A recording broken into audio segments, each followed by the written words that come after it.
Bismillahirrahmanirrahim. Oke, teman-teman semua, rekan-rekan peserta kajian Ramadan pada sore hari ini. Sebelum kajian dimulai, izinkanlah kami dari panitia untuk menyampaikan beberapa hal. Yaitu yang pertama,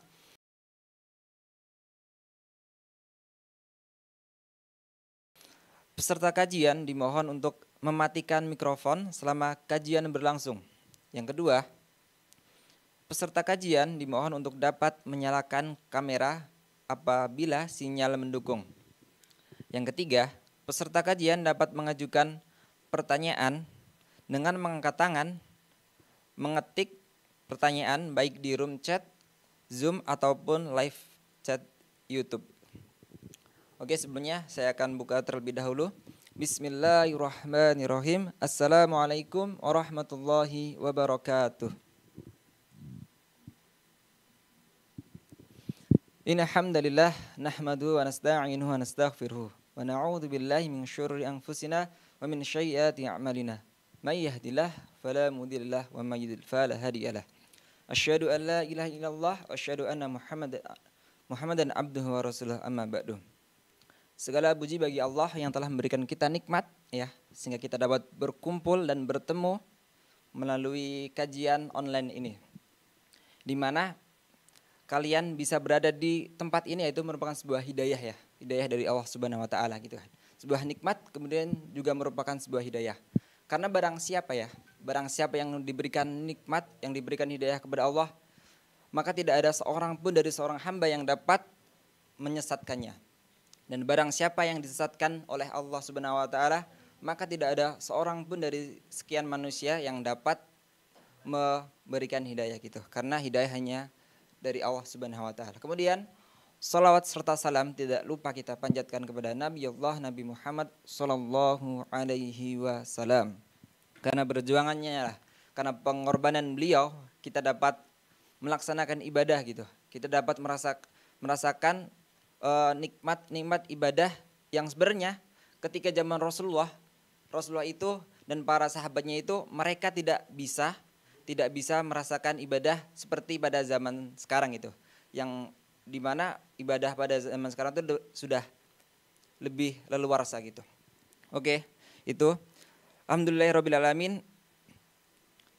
Perkenalkanlah, saya Muhammad Zakaria selaku MC pada sore hari ini ingin membacakan beberapa susunan acara. Acara yang pertama adalah pembukaan. Kemudian acara yang kedua adalah tilawatul Al-Quran.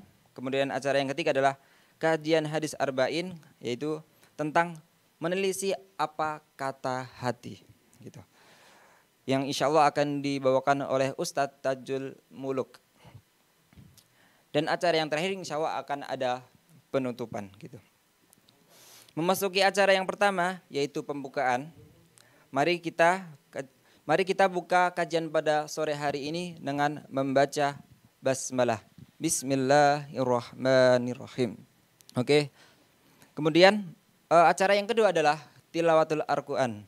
Tilawah yang insya Allah akan dibawakan oleh akhina kita yaitu Muhammad Syamsuddin. Kepada Muhammad Syamsuddin dipersilahkan.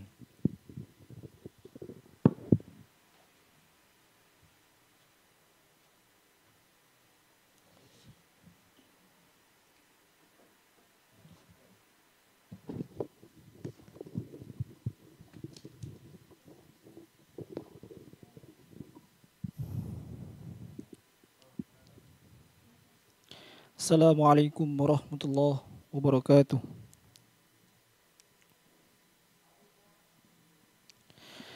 A'udzu billahi minasy syaithanir rajim.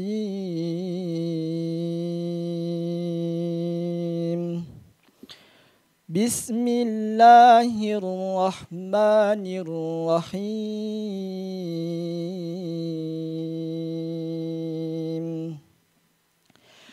فلما فصل طالوت بالجنود قال إن الله مبتليكم بنهار فمن شرب منه فليس مني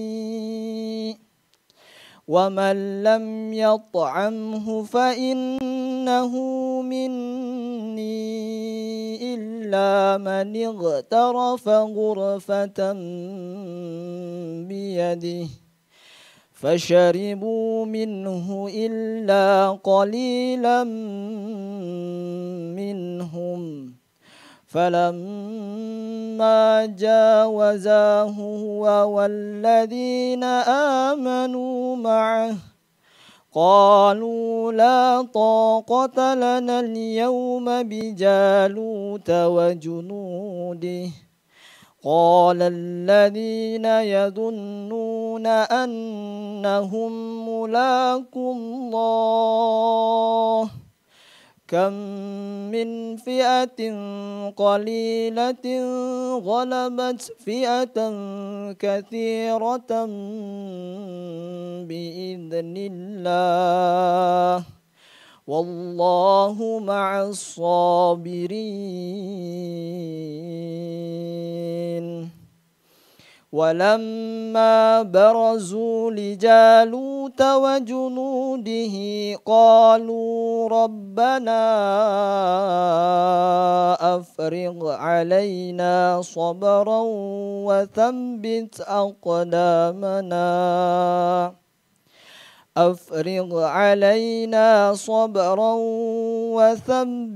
أقدامنا وانصرنا على القوم الكافرين فهزمهم بإذن الله وقاتل داود جالوت وآتاه الله الملك والحكمة وعلمه مما يشاء ولولا دفع الله الناس بعضهم ببعض لفسدت الأرض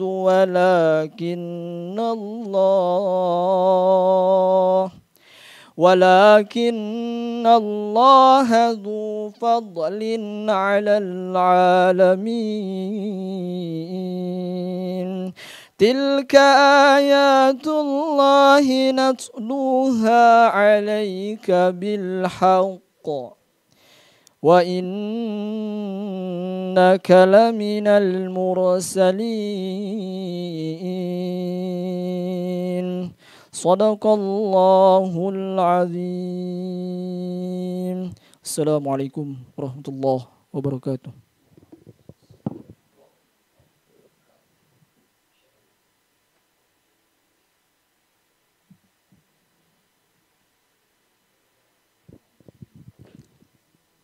Oke, shadaqallahul adzim, shadaqallahul adzim, shadaqallahul adzim. Semoga dengan dibacakannya tilawatul Al-Qur'an ini mendapatkan keberkahan dan turunnya rahmat dari Allah Subhanahu wa taala dalam kajian pada sore hari ini. Amin amin ya rabbal alamin. Kemudian menuju acara inti, yakni yaitu kajian yang berjudul dengan menisik apa kata hati yang insya Allah akan disampaikan oleh Ustadz Tajul Muluk MAG. Kemudian sebelumnya izinlah kami untuk membacakan CV beliau terlebih dahulu.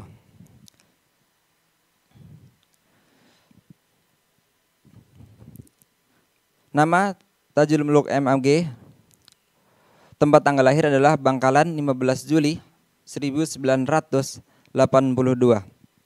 Kemudian riwayat pendidikan beliau Madrasah Ibtidaiyah Al-Fitrah Surabaya, kemudian Madrasah Tsanawiyah Al-Fitrah Surabaya, Madrasah Aliyah Al-Fitrah Surabaya. Kemudian S1-nya beliau berada di Sekolah Tinggi Agama Islam Al-Fitriyah Surabaya. Kemudian lanjut di S2 beliau di Universitas Islam Negeri Sunan Kalijaga Yogyakarta. Kemudian mahasiswa program Doktor Studi Quran Hadis di Yogyakarta. Kemudian riwayat pendidikan non formal beliau yaitu beliau merupakan berada di Pondok Pesantren As-Salafi Al-Fitrah Surabaya, yaitu sejak tahun 1999 sampai dengan tahun 2013. Kemudian dia juga kursus dan diklat kependidikan dan bahasa Arab. Kemudian juga ada aktivitas dan pekerjaan beliau. Yang pertama adalah dosen di Universitas Islam Indonesia, Fakultas Ilmu Agama Islam Yogyakarta. Kemudian dia juga dosen di Universitas Proklamasi 45 Pendidikan Agama Islam Yogyakarta. Kemudian dosen di Pesantren Mahasiswa Unggulan Universitas Islam Indonesia Yogyakarta. Kemudian pengasuh kajian tasik Fakultas Kedokteran Universitas Islam Indonesia Yogyakarta. Kemudian wakil ketua lembaga dakwah PWNU di Daerah Istimewa Yogyakarta. Kemudian juga beliau merupakan narasumber pada program Cari Ustadz. Kemudian pengasuh kajian tafsir dan fikih di beberapa masjid dan masjid taklim lainnya gitu. Dan yang terakhir ada beliau juga merupakan pengisi kajian keislaman di Keluarga Bawean, Malaysia, Kuala Lumpur, Malaysia. Demikianlah tentang CV Ustadz Tajul Muluk. Sebelumnya apakah suara saya terdengar? Oke. Oke, langsung saja. Untuk memasuki acara inti, saya serahkan kepada Ustadz untuk mengisi kajian pada sore hari ini. Kepada Ustadz dipersilahkan.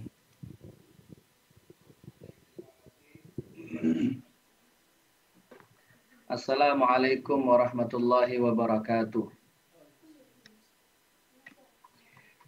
Bismillahirrahmanirrahim. Alhamdulillahi rabbil alamin. Wabihi nasta'inu ala umurid dunya waddin. Wassalatu wassalamu ala ashrafil anbiya'i wal mursalin. Sayyidina wa maulana Muhammadin wa ala alihi wa sahbihi ajma'in. Qalu subhanaka la ilma lana illa ma 'allamtana innaka antal alimul hakim. Rabbi shrah li sadri wa yassir li amri wahlul 'uqdatam min lisani yafqahu qawli bi rahmatika ya Allah ya arhamar rahimin wa la haula wa la quwata illa billahil aliyil azim. Teman-teman panitia penyelenggara kajian sore hari ini dan juga teman-teman yang telah bergabung pada kajian daring sore hari ini, semoga kita semua senantiasa menjadi orang-orang yang beruntung karena senantiasa mendapatkan rahmah dari Allah Subhanahu wa taala, mendapatkan pencerahan atau hidayah, mendapatkan taufik atau pertolongan dari Allah Subhanahu wa taala sehingga kita bisa melaksanakan amaliyah, aktivitas-aktivitas ibadah di bulan yang mulia ini. Alhamdulillah wa syukrulillah, kita bersyukur kehadiran Allah Subhanahu wa taala ala ni'matil islami wal iman, ala ni'matis siha wal afiyah, wa ala ni'matit ta'a wal istiqamah. Amin ya rabbal alamin. Salawat dan salam marilah senantiasa kita baca, kita perbanyak, kita haturkan kepada junjungan kita, uswah wa qudwah kita, Sayyiduna Rasulullah Muhammad sallallahu alaihi wasallam. Mudah-mudahan Allah Subhanahu wa taala kuatkan kecintaan kita, hubungan batin kita dengan beliau Rasulullah sallallahu alaihi wasallam, dan dengannya mudah-mudahan Allah mudahkan kita untuk ittiba, mengikuti, mentauladani apa yang telah beliau contohkan. Amin ya rabbal alamin. Teman-teman follower atau joiner kajian sore hari ini rahimakumullah. Sebagaimana telah dituliskan di flyer bahwa sore hari ini kita akan melakukan kajian bersama tentang hadis Arba'in Nawawiyah yang ke-27.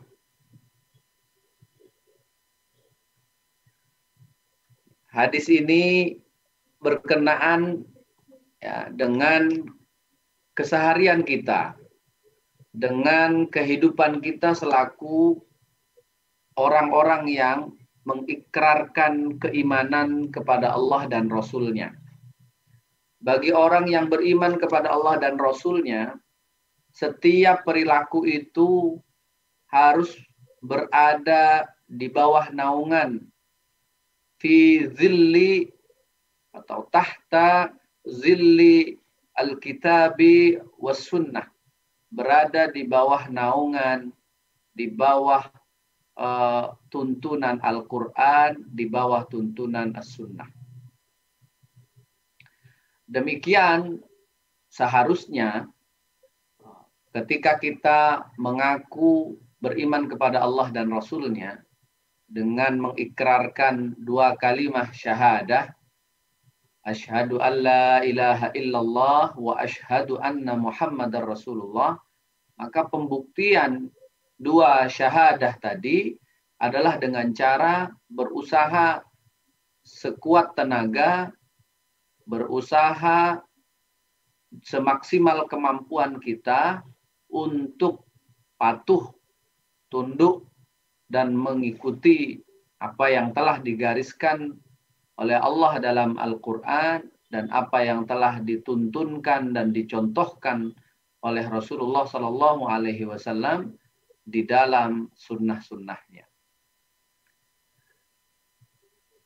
Sore hari ini kita akan memperdalam suatu hadis yang sangat menarik untuk kita jadikan pegangan sebagai umat beriman atau orang yang mengikuti sunnah Rasulullah Sallallahu Alaihi Wasallam. Hadis yang ke-27 ini oleh Imam An-Nawawi dijuduli dengan Al-Birru Husnul Khuluqi.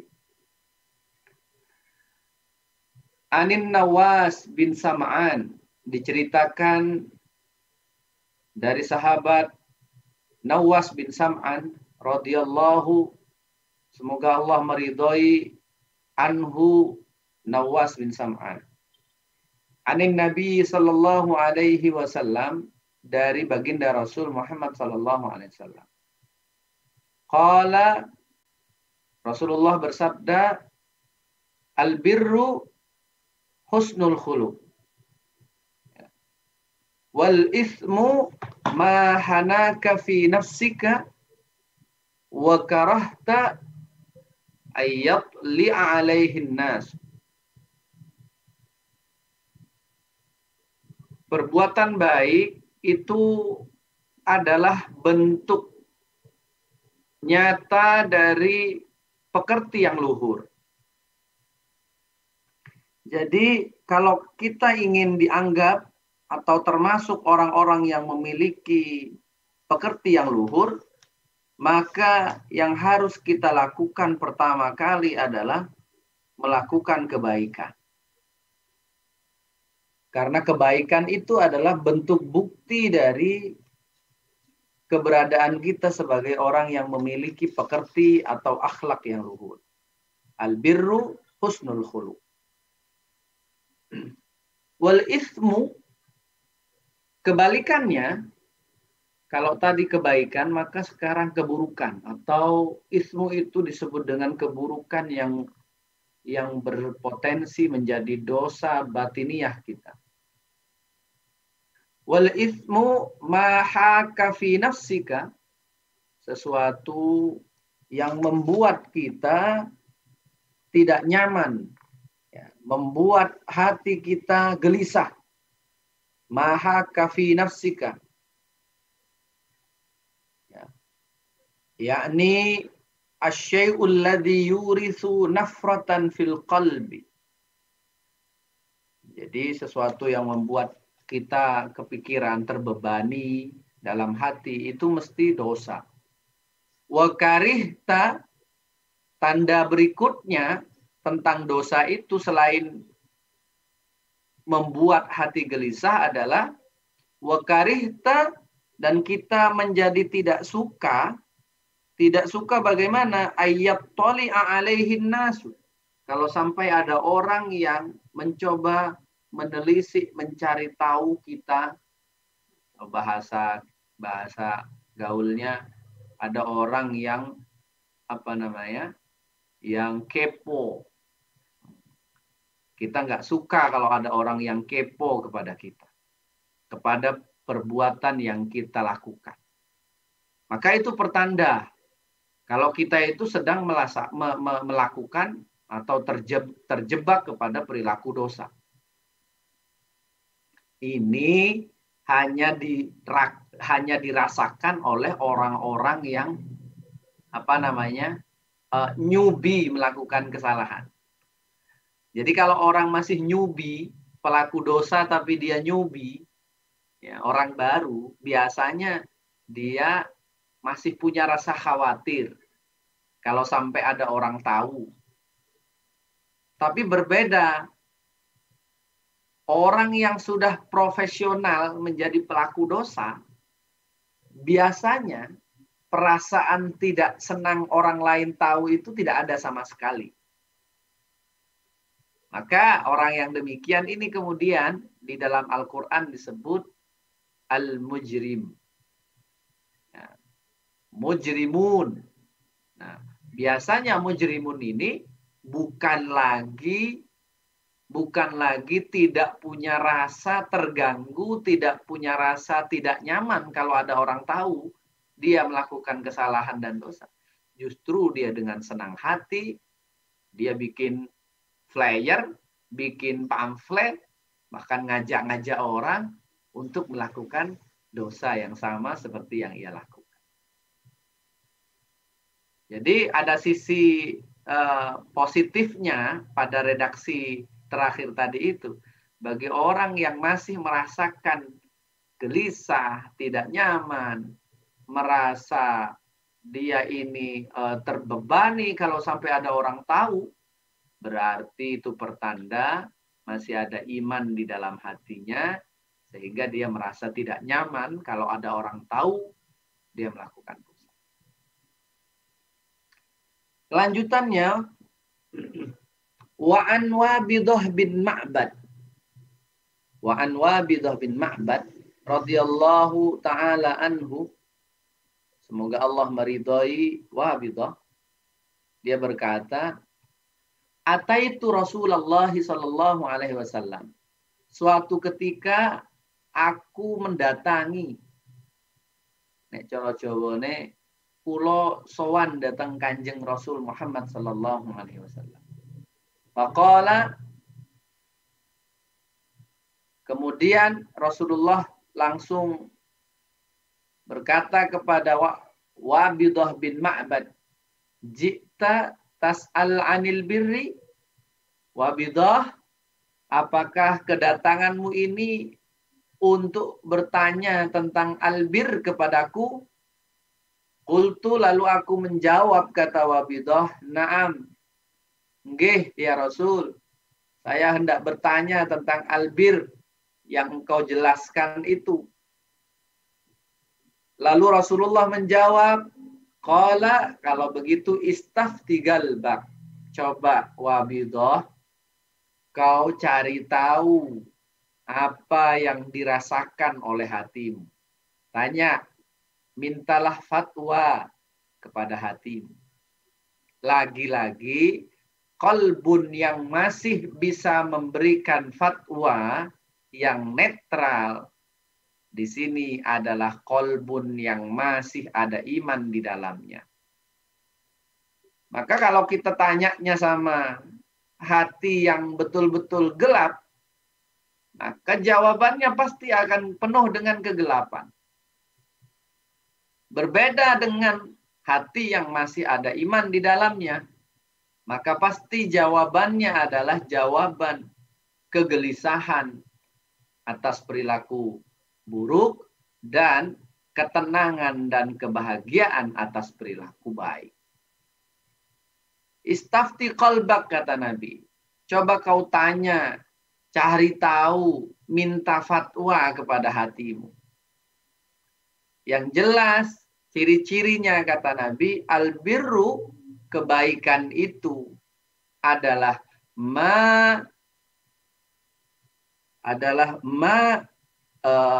itma'annat, sesuatu yang membuat tenang, ilaihi an-nafsu, atasnya jiwa kita. Jadi Nabi mengatakan ciri-ciri bahwa perilaku yang kita lakukan itu baik atau tidak adalah dia membekaskan ketenangan, menimbulkan ketenangan dalam hati kita, dalam jiwa kita atau tidak.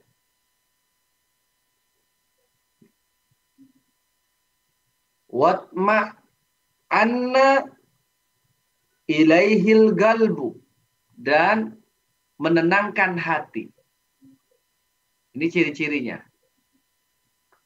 Dua ciri-cirinya, kalau kita melakukan suatu perbuatan, sepanjang kita masih dalam keadaan iman kepada Allah dan Rasul-Nya.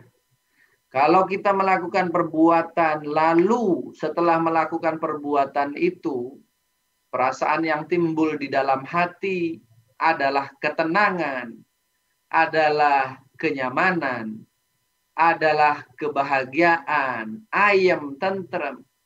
Berarti perbuatan kita itu adalah perbuatan yang baik. Dengan catatan hatinya masih dalam keadaan yang baik. Tidak terkontaminasi, tidak kotor, tidak dipenuhi oleh dosa-dosa yang membuatnya hitam berkarat, mengeras, kotor. Karena kalau hati sudah demikian, tidak bisa lagi dimintai fatwanya. Lalu kata Nabi, membandingkan tentang ciri dan tanda albir yang bekasnya ada di dalam jiwa, di dalam hati.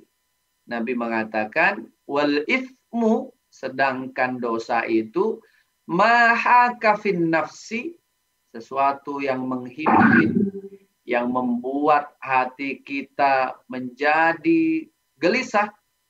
Mahaka fin nafsi, wa taraddada fis sadri, dan membuat hati itu was-was, membuat hati itu, membuat dada berdegup kencang, rasa takut. Wa in aftakan nasu wa aftauka. Walaupun kita kemudian mengatakan kepada orang lain atau memfatwakan kepada orang lain, ya dalam rangka mungkin mau menutup-nutupi perasaan dan lain sebagainya, ya,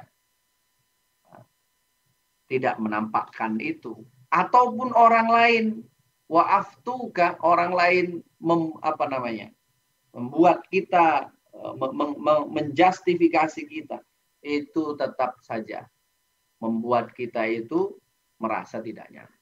Hadis ini statusnya hasan, diriwayatkan ya di dalam Masnad dua imam, yaitu Imam Ahmad bin Hambal dan Ad-Darami dengan sanad yang sahih. Baik, mari kita telisik lebih jauh lagi mengenai syarah atau penjelasan para ulama tentang hadis ini. Sambil nanti teman-teman bisa memberikan catatan, barangkali apa yang saya sampaikan nanti ada yang kurang berkenan atau ada yang keliru. Ya.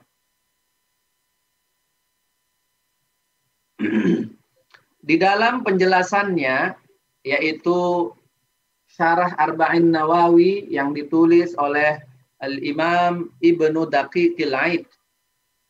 Ya, beliau menjelaskan begini. Al-birru husnul khuluq, yakni anna husnal khuluqi a'zamu khisalil birri. Orang yang punya pekerti yang baik itu sama halnya dengan memiliki atau melakukan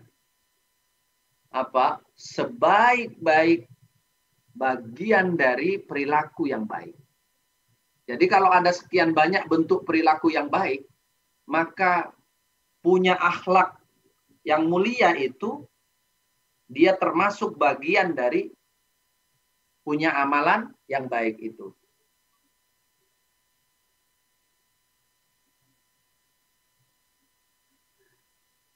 Kama qala al-hajju Arafah misalnya. Seperti halnya haji itu intinya adalah Arafah. Sama dengan itu tadi. Husnul khuluq itu adalah albir tadi itu, perbuatan baik. Maka ammal birru fahuwal ladzi yabirru fa'iluhu wa yulhiquhu bil abrar wa hum al-muti'una lillah.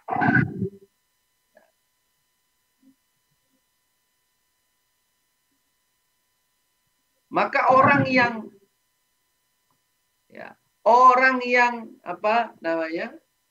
yang melakukan perbuatan baik, maka dia adalah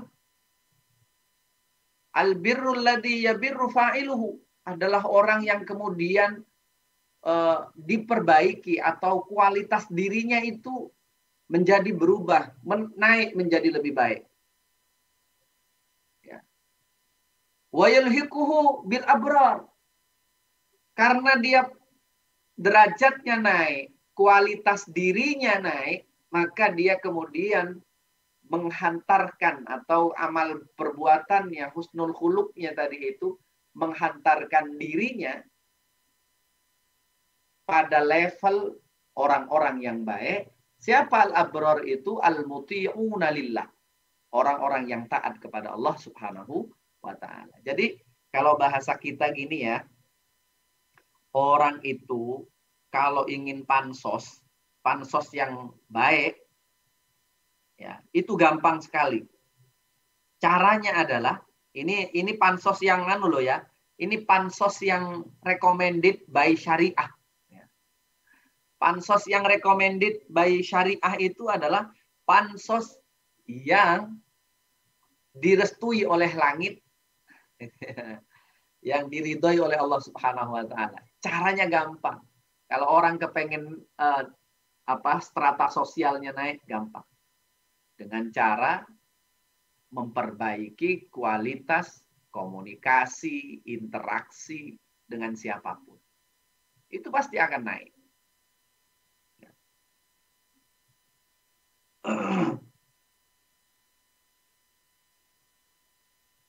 Sebaliknya, ini teori-teori umum seperti ini. Orang kan kadang-kadang gini kan, kalau orang mau akan dinilai oleh orang lain atau menilai orang lain, itu kan kadang tidak sampai bertanya Anda sekolah di mana, Anda belajar di mana, Anda ini pangkatnya apa, posisinya apa, status sosialnya apa.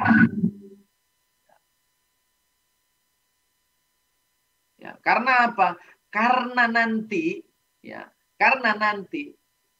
orang kalau ketemu itu yang dilihat pertama kali cukup dengan bagaimana dia berbicara, bagaimana gesturnya, bagaimana cara dia berinteraksi. Cukup itu saja. Orang sudah tahu, oh ini kelasnya di mana. Ya.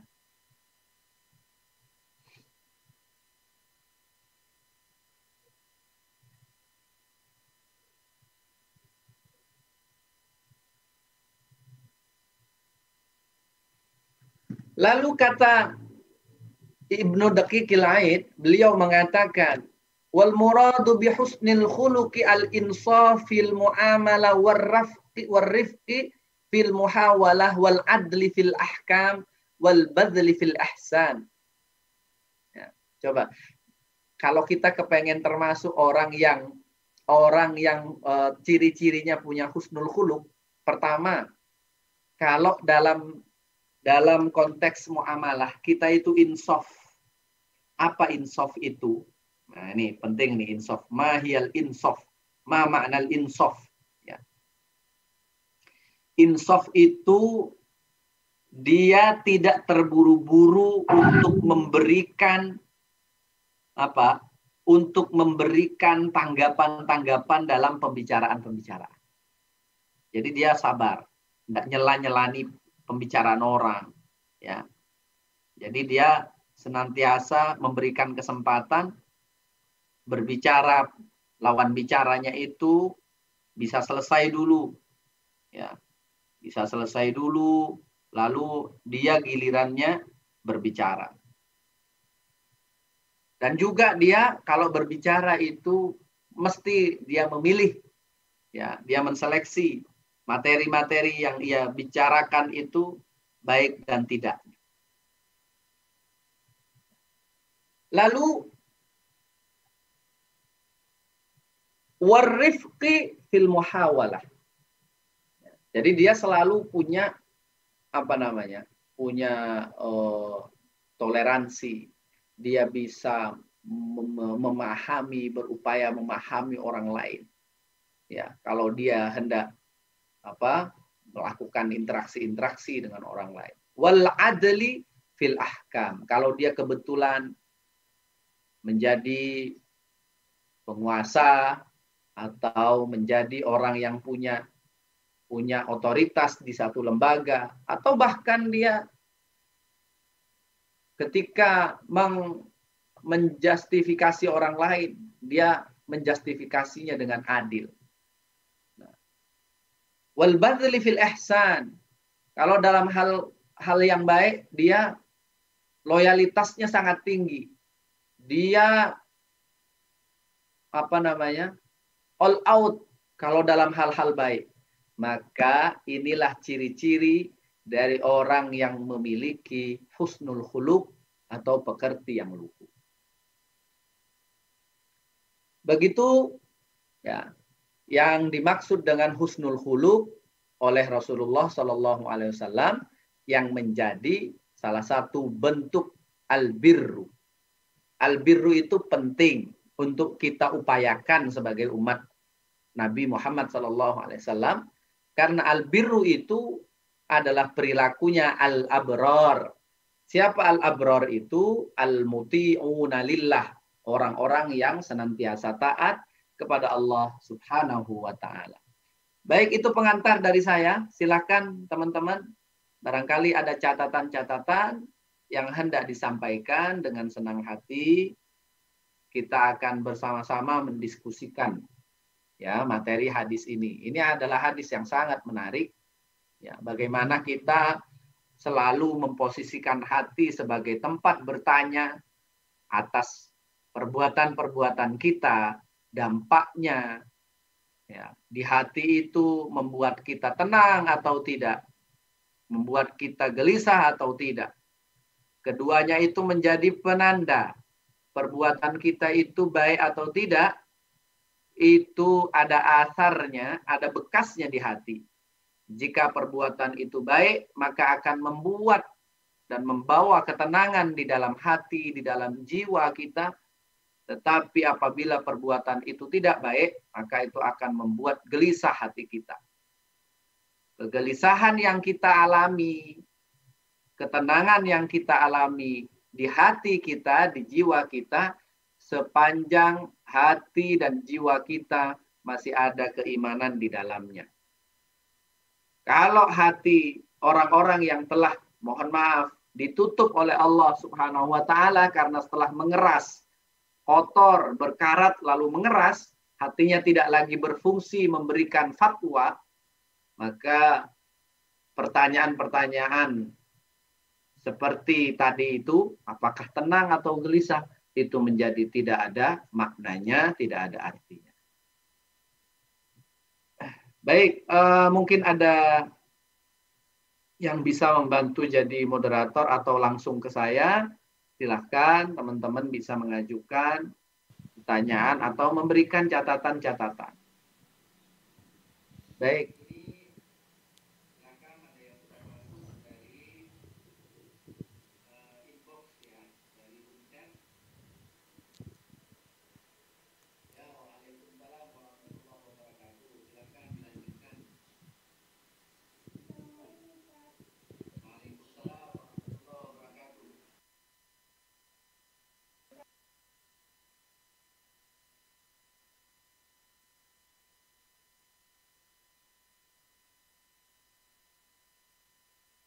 Kan bagaimana jika kebaikan yang kita lakukan itu membawa ketenangan dalam hati kita dan kemudian keburukan itu membawa rasa keraguan dan tidak tenang dalam hati kita. Nah, kemudian bagaimana Ustadz jika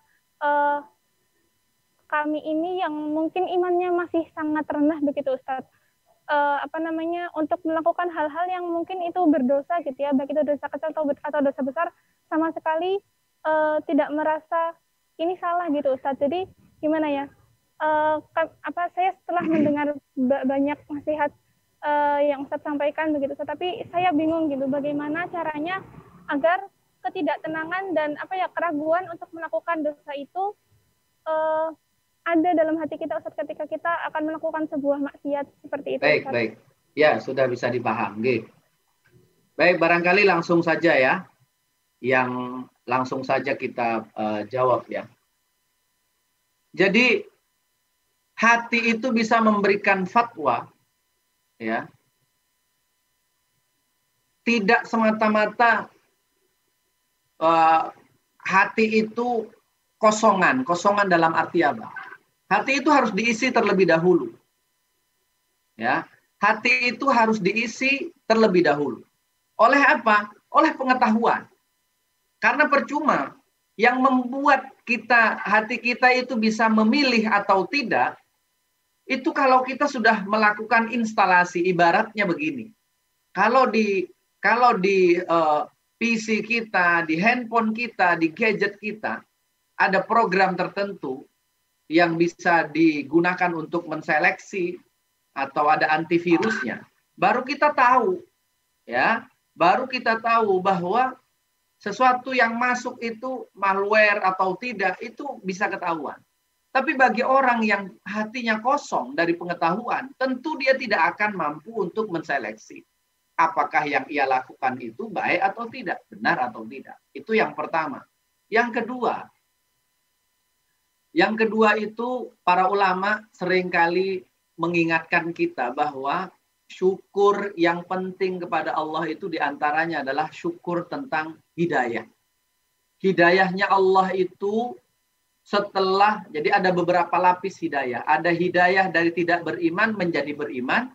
Ada hidayah juga yang bagi orang yang beriman dari melakukan kemaksiatan atau menyadari kesalahan, tidak menyadari menjadi menyadari. Ketika menyadari kesalahan inilah orang-orang tertentu kadang-kadang tanggap ketidaknyamanan tadi yang saya sampaikan di awal.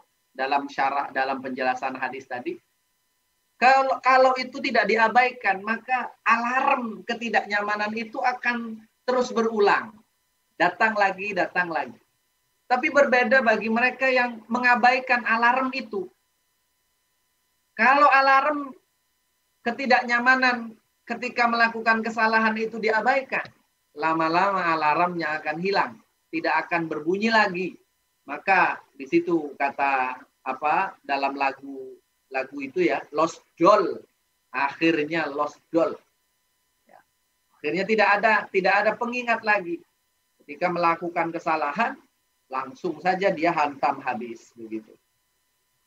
Ya, jadi itu ya Mbak, cari pengetahuan, lalu kalau hati sudah memberikan alarmnya, jangan diabaikan. Kuncinya di situ insya Allah. Ya, begitu. Terima kasih. Baik Ustaz, jazakumullah khairan katsiran.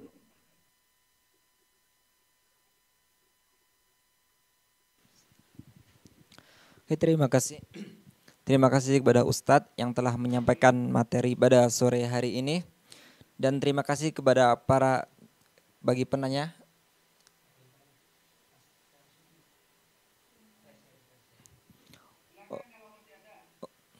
Terima kasih pada penanya yang telah menanyakan pada materinya. Kemudian ada pertanyaan lagi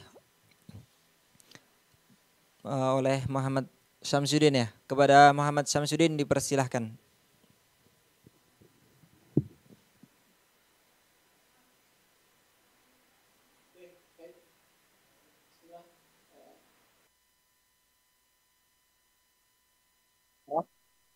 Karena dalam situasi yang tidak memungkinkan seperti itu. Oke, baik Ustaz, saya mulai dulu. Assalamualaikum warahmatullahi wabarakatuh. Waalaikumsalam warahmatullahi wabarakatuh. Baik, menarik Ustaz terkait dengan apa yang kemudian Ustaz sampaikan tadi berkaitan dengan bagaimana kita memiliki hati kita gitu.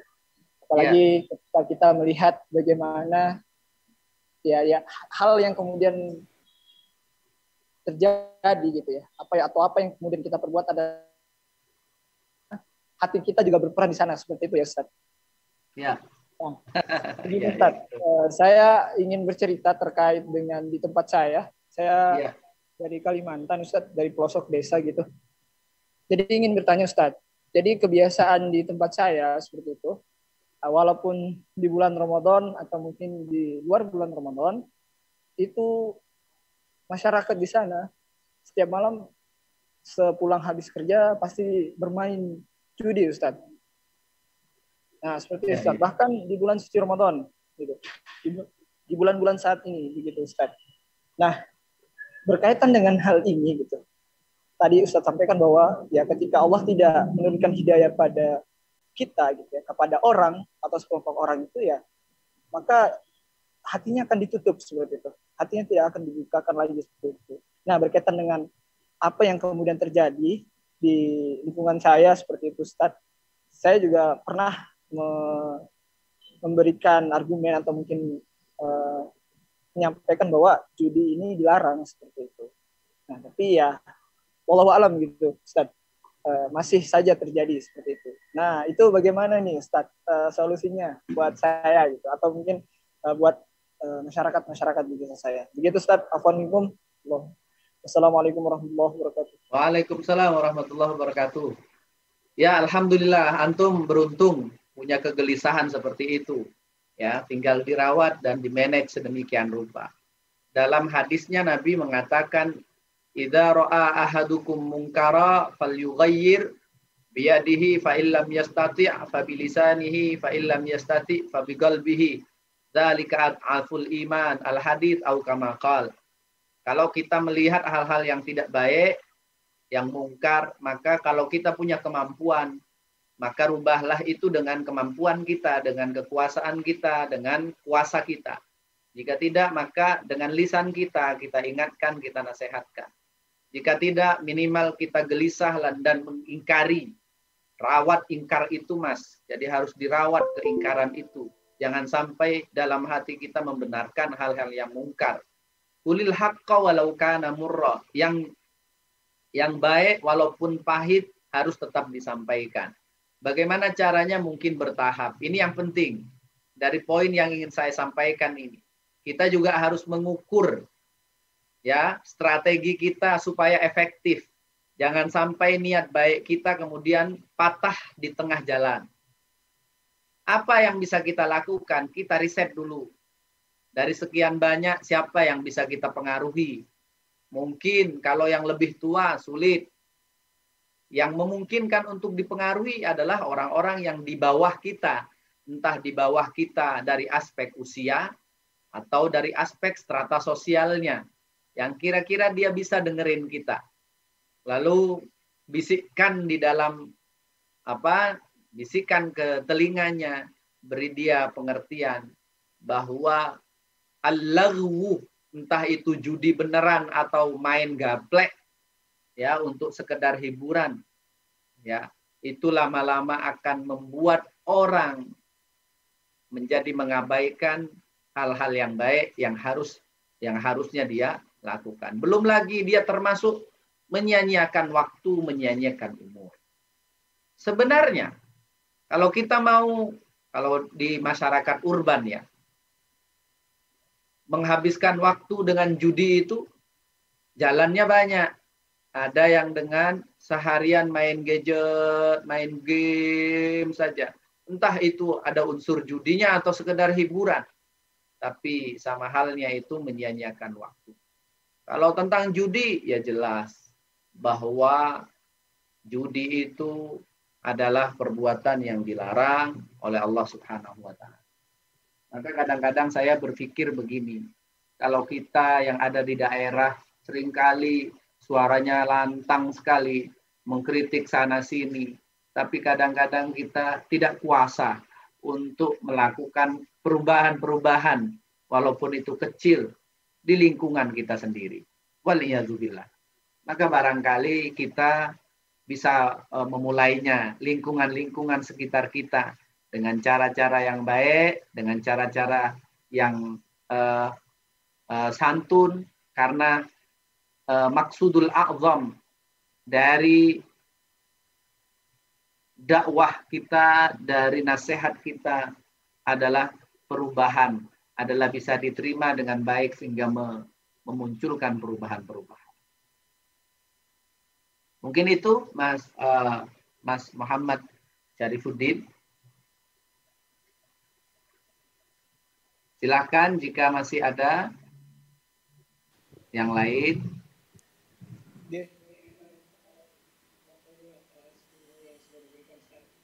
Ya, Afwan. Oke, mungkin jika ada pertanyaan lagi, mungkin bisa melalui Zoom chat atau silakan. Warahmatullahi wabarakatuh. Silakan.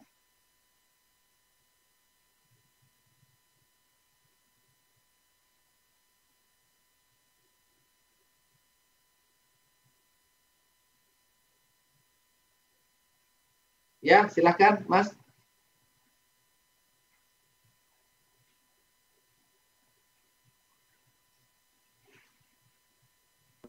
Assalamualaikum, izin bertanya.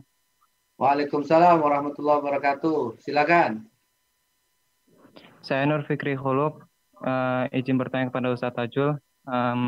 Hal-hal misalnya mengerjakan tugas kuliah atau ujian menimbulkan gelisah itu termasuk dosa bukan? Atau misalnya deg-degan ketika mencoba bertanya kepada Ustadz, takut salah gitu Ustadz. Sekian, terima kasih. Ya, kalau antum mau khidbah calon nanti deg-degan ya. Tidak ya, yang dimaksud di sini adalah perilaku-perilaku kecurangan-kecurangan. Kalau itu membuat gelisah, jelas itu berarti kita masih waras, hatinya masih waras. Kalau ada orang melakukan kecurangan tapi dia merasa, istilahnya apa itu? WTB ya, tak berdosa gitu ya. Kalem aja dia, garing saja mukanya padahal salah. Waduh, itu wajar lah ya, kadang-kadang kita kesel sama orang yang begitu gitu ya. Itu orang udah salah nggak mau minta maaf lagi. Itu aduh, itu Masya Allah. Dalam interaksi sosial saja sudah bikin jengkel banyak orang. Jadi Mas Nur Fikri, yang dimaksud di sini adalah kegelisahan yang ditimbulkan karena perbuatan yang salah. Kalau ada orang melakukan perbuatan yang salah, lalu menimbulkan kegelisahan, maka kita bisa melihatnya, kegelisahan itu sebagai sebuah pertanda hatinya masih hidup, masih ada iman. Sama kayak kita di PC kita, di laptop kita install di situ antivirus, ya. Kalau kita memasukkan file-file baru dari luar, lalu antivirus kita bekerja dengan baik, maka itu menandakan ada kualitas di laptop kita, ada penjaganya. Tapi kalau tidak, maka sungguh mengerikan. Semua virus akhirnya masuk. Orang yang sudah tidak lagi gelisah di dalam hatinya atas perbuatan buruk, maka itu pertanda, salah satu tanda, kalau kata Ibnu Ajibah atau Ibnu Athaillah Sakandari dalam Al-Hikamnya, itu pertanda apa? Pertanda mautul qalbi, matinya hati. Baik, ini ada pertanyaan terakhir ini ya, Mas Fasha Maulana dari Bogor. cara agar hati dilembutkan dan terjaga dari segala macam keburukan. Baik, jadi para ulama itu kemudian menjaga hati itu menjadi concern yang utama. Bagaimana caranya? Ada dua. Yang pertama adalah dengan cara berkumpul dengan orang-orang yang ahli ilmu, ya, zawil ma'ruf, kata Al-Imam Abdullah bin Alawi Al-Haddad, wa ashib dawil ma'rufi wal ilmi wal huda. Caranya begitu, kumpullah dengan orang-orang yang ma'ruf, yang baik, punya pengetahuan, dan selalu memberikan motivasi-motivasi kepada kita untuk menjadi orang yang lebih baik. Yang kedua, caranya adalah wajanib wala tashab hudita maniftatan. Jauhi dan jangan sekali-kali berani berkawan dengan orang-orang yang hanya membuka pintu-pintu fitnah, pintu-pintu keburukan. Nah, barangkali itu yang bisa saya sampaikan kepada Mas Pasha. Mari kita cari kawan yang baik, jauhi kawan yang berpotensi untuk tidak baik. Menjauhi di sini bukan kemudian mencemoohnya. Kita tidak perlu berkawan saja dengannya. Dalam rangka menjaga hati kita. Karena kalau hati sudah terlanjur rusak, maka kita akan sulit untuk memperbaikinya. Bahkan mungkin tidak sembarang orang bisa menolong kita memperbaiki hati kita. Mungkin itu saja yang bisa saya sampaikan kepada teman-teman semuanya. Kajian pada sore hari ini. Ya, saya mohon maaf karena harus pamit lebih dahulu. Karena saya juga ini ada kegiatan yang tidak bisa saya tinggalkan. Semoga sedikit yang saya sampaikan tadi bermanfaat untuk kita semuanya. Mudah-mudahan Allah menjaga kita, menjaga hati kita, sehingga kita menjadi orang-orang yang kelak sowan kepada Allah itu termasuk orang-orang man atallaha biqalbin salim. Sowan kepada Allah dengan membawa hati yang salim. Terima kasih, semoga sehat selalu. Amal ibadah puasa dan amal ibadah lainnya kita diterima oleh Allah Subhanahu wa taala. Walafu minkum. Assalamualaikum warahmatullahi wabarakatuh. Waalaikumsalam warahmatullahi wabarakatuh. Jazakallahu khairan kasir kepada Ustadz dan kemudian juga para penanya yang sudah menanyakan terkait dengan hati dan niat gitu kan ya.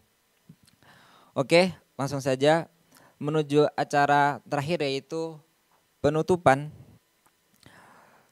Mungkin bagi teman-teman semua ya yang masih ingin bertanya mungkin bisa mengikuti kajian di hari-hari yang berikutnya. Insya Allah kajian ini akan dilaksanakan dari hari Senin sampai dengan hari Jumat. Mungkin untuk teman-teman yang masih ingin bertanya atau menanyakan terkait agama dan berbagai ilmu selanjutnya itu bisa mengikuti kegiatan kajian pada sore hari yang insya Allah akan dilaksanakan pukul 13 jam 3:30 lah setelah habis asar gitu teman-teman.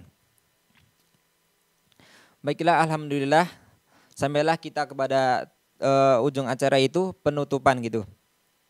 Kami sampaikan terima kasih kepada rekan semua yang telah meluangkan waktunya karena telah mengikuti kajian pada sore hari ini.